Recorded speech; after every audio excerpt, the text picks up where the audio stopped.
Work from home politician அப்படின்னு சொல்றாங்களே திரு விஜய் அவர்களை பார்த்து, அவர் ஏன் களத்துக்கே வரமாட்டேங்கிறார்? அந்த கேள்விக்கு என்ன பதில்? இல்ல, அவர்களுக்கு கண்கள் தெரியவில்லை என்று நான் நினைக்கிறேன். ஏன்னா கள்ளக்குறிச்சியில் விஷசாராயம் குடித்து 70 பேர் இறந்து போனாங்க. அந்த பாதிக்கப்பட்ட குடும்பத்தை நேரடியாக சென்று தலைவர் அவர்கள் பார்த்தாரா இல்லையா? அது கண்ணுக்கு தெரியலையா? தங்கை அனிதா அவர்கள் நீட்டுக்காக தன் உயிரை தியாகம் செய்த போது தங்கை அனிதாவினுடைய வீட்டுக்கு போனாரா இல்லையா? கண்ணு தெரியலையா? அதாவது விமர்சனம் வைங்க, அந்த விமர்சனத்தில் நியாயம் இருக்க வேண்டும். விமர்சனம் வைங்க, அதுல உண்மை இருக்கணும், தர்மம் இருக்கணும். பொய்களையும் பித்தலாட்டைகளையும் முன்வைத்தால் தமிழ்நாடு மக்கள் பார்த்துட்டு தானே இருக்கிறாங்க.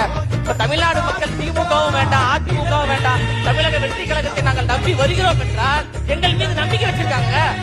அந்த தனியார் அவர்கள் சொன்னார்ல, வீட்லயே உட்காந்து வந்து அவர் உதவி செய்யறாரு. சரி, அவர் வெளியில வந்தா கூட்ட நெரிசல் ஏற்படும், இந்த காவல்துறை பாதுகாப்பு கொடுக்காது, அதனால வீட்டுக்கு வர வைத்து கொடுத்தாங்க. ஆனா தனியரசு அவர்கள் எத்தனை பேருக்கு உதவி செஞ்சாங்க?